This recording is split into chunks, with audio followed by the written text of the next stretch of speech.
Last 9 o'clock game, we got Eastern Illinois, who went 8-3. Charlotte, Illinois, who went 5-7. Illinois favored by 30.5 points on the Big Ten Network. Luke Altmaier is their leading passer, went 175 and 270. Threw for 1,883 yards, 13 touchdowns to 10 interceptions. Reggie Love III had 116 carries for 567 yards and 4 touchdowns. And Isaiah Williams had 82 catches for 1,055 yards and 5 touchdowns. Illinois should have been a bowl team last year. They lost a lot of close ones. This is a good enough team to be a bowl team. I think the problem I have with a lot of Big Ten teams, and especially Illinois, but it's like most Big Ten teams, is if you're excluding the top 4, right? If you're excluding the top 3, really. If you're excluding Penn State, Ohio State, and Oregon, who all have their quarterback situations at least sorted out, and I like USC's quarterback. I like Washington's QB. Will Rogers is solid. I'll talk more about USC and Washington when they play later on. But if you exclude those 5, the other ones are rough, right? I just don't love their quarterback situations, which is why I think if I had to argue which conference I'm least excited to look forward to this year, it's weirdly enough the Big Ten. Because if you look at teams like the SEC, you have a lot of solid QBs in there. You have Quinn Ewers, you have Carson Beck, you have Jackson Dart, you have Brady Cook. You look at the ACC, you have solid guys like DJU and Cade Klubnik in Clemson. Solid guys. And then you have exciting guys that I love watching play. Dyson Drones is phenomenally athletic and very fun to watch. Same can be said for Haynes King. Same can be said about a lot of the QBs. Cam Ward is a phenomenal player and a lot of fun to watch offensively. Then you throw in the Big 12. Big 12 is phenomenal quarterback play from top to bottom, in my opinion.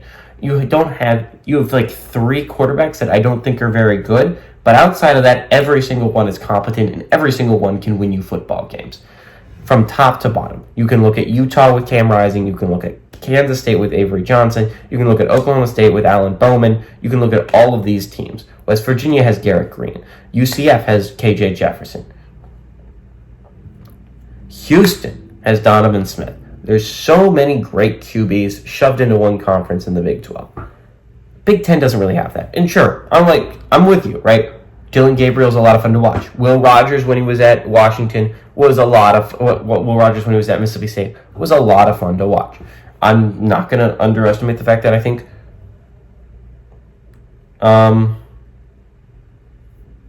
Will Howard. There's 2 Wills threw me off. I'm not going to underestimate it, but I think Will Howard can lead a very good offense in Ohio State. I don't think Drew Aller is super bad. I'm not like the highest on the Drew Aller hype train. I think a lot of people wanted Drew Aller over Sean Clifford, and I'm going to be honest, hindsight's 2020, but Sean is a much better QB than Aller, at least so far. And then I'm not going to underthrow that USC is always going to have a competent offense. Those 5 should be at least watchable on offense. But then you got Iowa. And I think Wisconsin, maybe Van Dyke's crazy good. Who knows? Maybe Van Dyke can relive his freshman year at Miami. I mean, they have the offensive talent there. But it's like Illinois, Minnesota, Nebraska, Northwestern, Rutgers, Maryland. Indiana, Michigan State. I'm just not seeing the offense there. UCLA, I'm not seeing the offense that is going to be coming. And I think these are going to be low-scoring games. I think Illinois is going to run it up on Eastern Illinois this first game. I wouldn't be surprised if a lot of Big Ten games this year end like 14-10, though. It should not be high-scoring games in the Big Ten this year. I do like Illinois a decent amount. I don't think Altmaier is an awful QB. I think he's a fine game manager. He can do okay in that regard. He's not going to... He might lose you a couple football games, but I think Illinois is good enough to get to that 6-6 record. I think this is a bowl team. I don't hate the Fighting Illini. They should have been a bowl team last year. They lost a lot of close ones outside of Penn State. All of them they could easily have of the 7 losses. I like Illinois to win, and I like Illinois to cover here.